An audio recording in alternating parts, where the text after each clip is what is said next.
I loved Lisa. She was my best friend. She was like the sister I never had. I could always speak to her when I felt like no one else would listen, and that was hard to find in a friend. Everything I did, it was with Lisa. Shopping with Lisa, linking boys with Lisa, going clinic, yep, with Lisa. She would always give me the best advice too, although some people would disagree, but I didn't care because we were like soulmates. In life, you meet many people who become your friend, but there are only one or two rare people you meet throughout your life where you have a connection. You know, deeper than a catch-up coffee once a month in a coffee shop somewhere. Lisa was someone I could spend hours with and we would never run out of words or things to discuss. You know that friend that you could tell them anything and you know that they won't judge you? Someone who would keep all your deepest secrets? That friend for me was Lisa. When we walked down the street, people would always stare at us. We didn't care. The world seemed to always be judging others, but we didn't do that with each other, and that's what made our friendship special. I think the girls stared in jealousy and the boys stared with loss.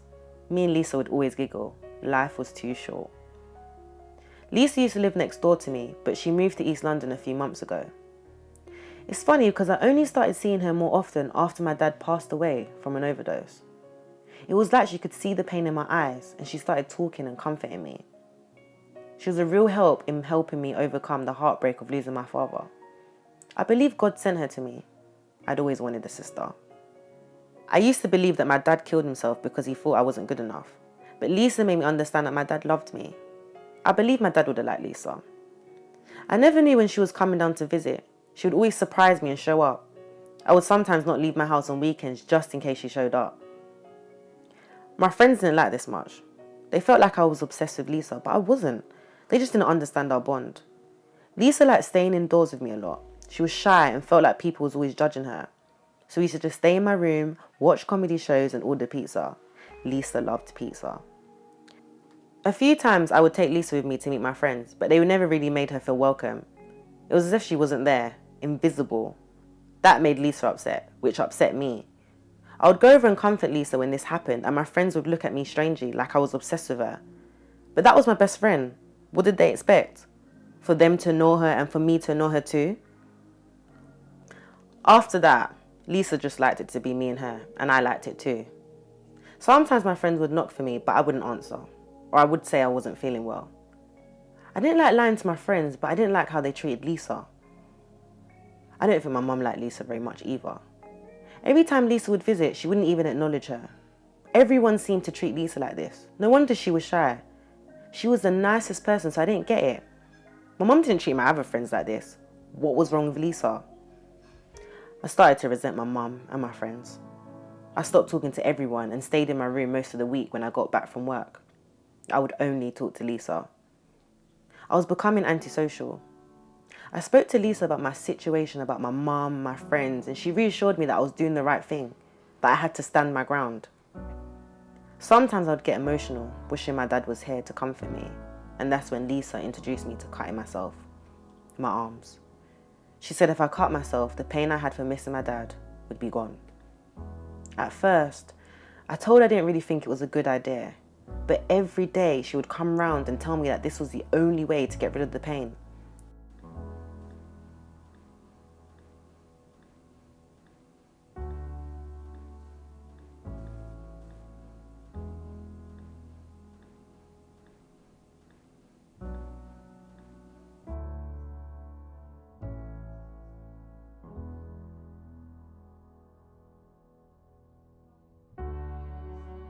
For weeks, she would be in my ear telling me I would feel better.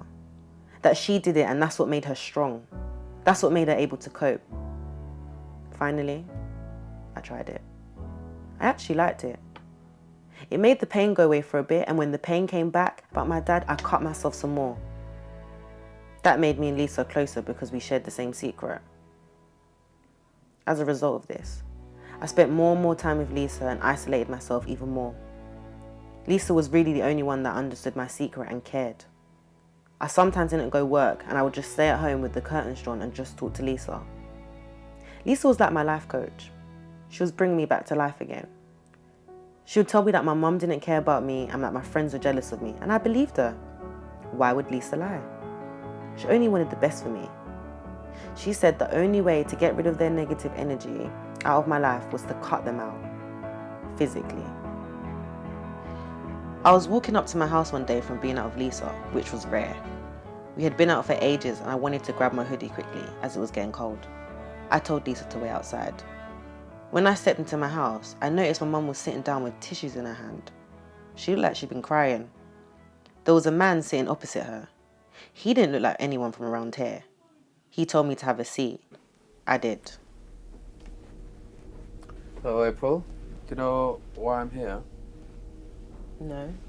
I'm here because your mother has some concerns about you.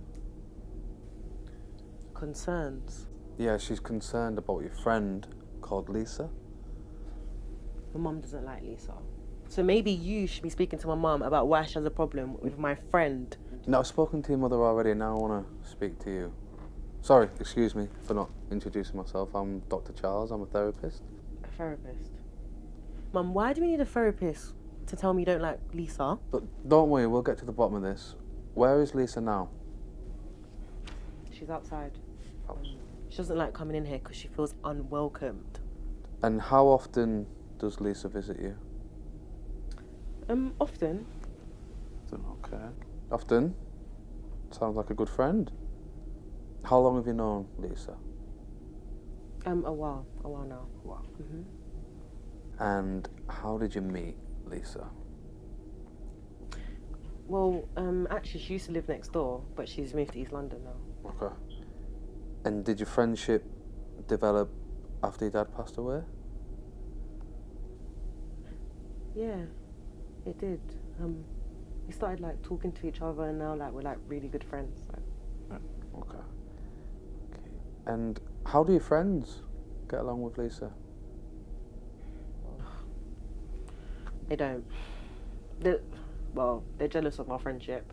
Like, they don't acknowledge her, so I just don't talk to them at the moment. And what do you mean when you say they don't acknowledge her?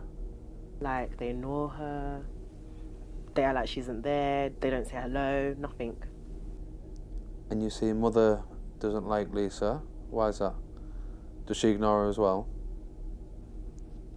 April, I've never met Lisa.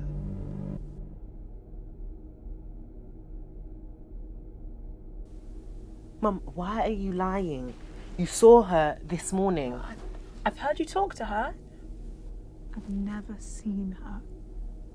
And I don't think your friends have seen her either.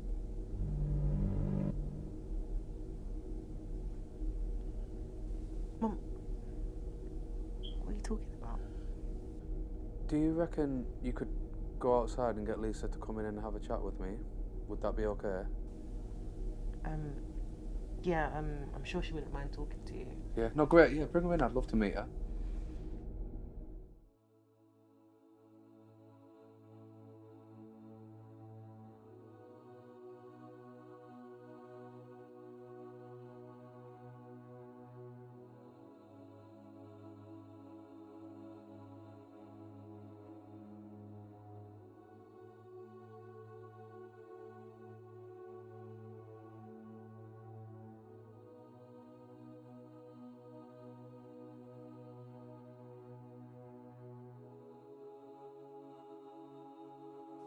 After a few months at what my mum called the spiritual healing place, I was cured. Well, that's what my mum tells people. I don't know if I feel cured, but I felt different. Lisa wasn't my best friend anymore. I stopped seeing her a few weeks at the spiritual healing place. I guess we grew apart. I met others there in that place, and some of them had best friends too. I never met them, but they all said they had best friends. We all did. Some of them, like me, left that place without one. The ones with best friends remained there. I lost a lot of friends going into that place, and my mum barely speaks to me because she doesn't want to shame her church, her God, as she said. I miss Lisa sometimes. We shared so many good experiences together, but at that place they told me a good friend wouldn't tell me to cut myself. They said she was a bad friend, what my mum called an evil spirit. But I don't feel like she was a bad friend. She showed me her cuts too. We shared the same pain. And evil spirits I saw in movies were scary and said mean things, and she wasn't any of that. Sometimes I think I see her in the distance when I'm out, but I don't know. There were rumours going around in my area about me, saying I was mentally ill and crazy. But my mentality was just my mental reality, and we all have that, don't we? Our own reality.